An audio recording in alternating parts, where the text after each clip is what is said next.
प्रभु यीशु मसीह के मधुर और मीठे नाम में आज दिनांक 20 अप्रैल दिन बुधवार को हम आप सब अपम के श्रोताओं का हार्दिक स्वागत करते हैं। आज के दिन के लिए जो वचन है वो लिया गया है पहला यूहन्ना की पत्री उसका 3 अध्याय उसका 8 पद। वचन कहता है, जो कोई पाप करता है वह शैतान की ओर से है, क्योंकि शैतान आरंभ ही से पाप करता आया है। परमेश्वर का पुत्र इसलिए प्रकट हुआ कि शैतान के कामों को नाश करे। प्रभु मेरे प्रिय लोगों, परमेश्वर की स्तुति को रोकने के लिए शैतान, जो कि सबसे खुखार दुश्मन है, वह सारे हथियार इस्तेमाल करता है, क्योंकि शैतान उस स्थान पर मौजूद नहीं हो सकता जहां परमेश्वर की प्रशंसा की जाती है। जैसा परमेश्वर जो स्तुति में विराजमान है तुरंत किसी भी स्थान पर नीचे आ जाता है जहां कहीं वो उसकी स्तुति आराधना हो। इसलिए शैतान के पास वहां से भागने के अलावा और कोई विकल्प नहीं बचता। इसलिए परमेश्वर की स्तुति और आराधना करना शैतान को भगाने का सबसे आसान तरीका है। एक उदाहरण के रूप में आपको समझाएं कि अगर कल्पना करें कि आपके घर में एक विशेष राजनीतिक दल का एक अगुवा या लीडर आके बैठ गया और वो अपने विषय में ढेर सारी चर्चाएं कर रहा है और बहुत सारी बातें कर रहा है, और आपको मालूम है कि जो भी बातें वो कर रहा है वो बेबुनियाद है और आपका समय इस प्रकार से बर्बाद हो रहा है। तो आप उसको उसके चेहरे पे मना भी नहीं कर सकते, उसको ये भी नहीं कर सकते कि नहीं तुम ये जगह छोड़ के जाओ।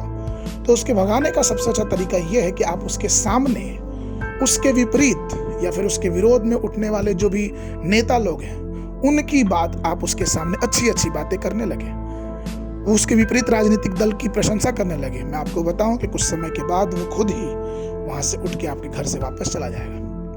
ठीक उसी प्रकार से प्रियो, शैतान को भगाने के लिए हमें भी उसी तरीके का इस्तेमाल करना चाहिए। शैतान स्वर्ग में आराधना करने वालों का दल का हिस्सा था, वो मुखिया था, और चूंकि उसके अंदर घमंड आया और स्वर्ग से नीचे गिरा दिया गया, इसलिए वो कभी नहीं चाहता, या फिर यूं कहें कि वो कभी उस स्थान पे नहीं रह सकता जहां परमेश्वर की स्तुति और परमेश्वर की आराधना होती है। परमेश्वर के शक्तिशाली सेवक रिचर्ड ने कहा, जिन्होंने रोमानिया जेल में कई वर्षों तक अपने दुख को सहा, अपनी प्रताड़नाओं को सहा, उन्होंने इस प्रकार से कहा, जबकि हम कई वर्षों तक कैद रहे, हमें महीने, तारीख या दिन के बारे में पता नहीं चलता था। हर दिन केवल यातनाएं, अपमानजनक बातों को, कोड़ा लगना और पीड़ाओं और उत्पीड़नों को सहन किया करते थे। लेकिन इन सब के बीच में भी हमने परमेश्वर की स्तुति करना नहीं छोड़ा।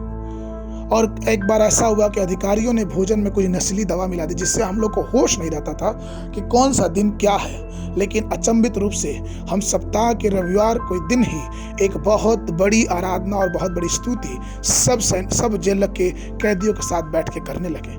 हमें नहीं पता था कि वो रविवार का दिन था, लेकिन परमेश्वर जिसकी हम आराधना करते थे उसे वो दिन पता था। और ये सब देख के वहाँ का जो जेल अधिकारी था वो बहुत आश्चर्य में हुआ।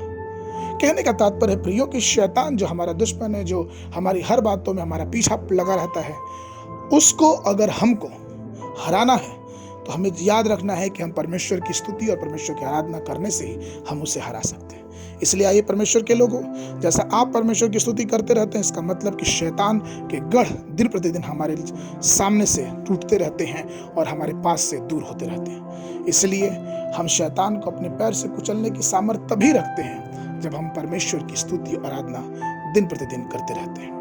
आज के मनन के लिए जो पद है वो लिया गया है भजन संहिता की पुस्तक उसका 8वां अध्याय उसका 2 पद। तूने अपने बैरियों के कारण बच्चों और दूध पिलाओं के द्वारा सामर्थ की नींव डाली है, ताकि तू शत्रु और पलटा लेने वालों को रोक रखे। आज के दिन में सुबह के समय 2 सामुएल की पुस्तक उसका 9, 10 और 11 अध्याय, संध्या के समय लूका रचित सुसमाचार उसका 15 अध्याय 11 पद से लेके 32 पद तक। परमेश्वर आप सबको आशीष देवे।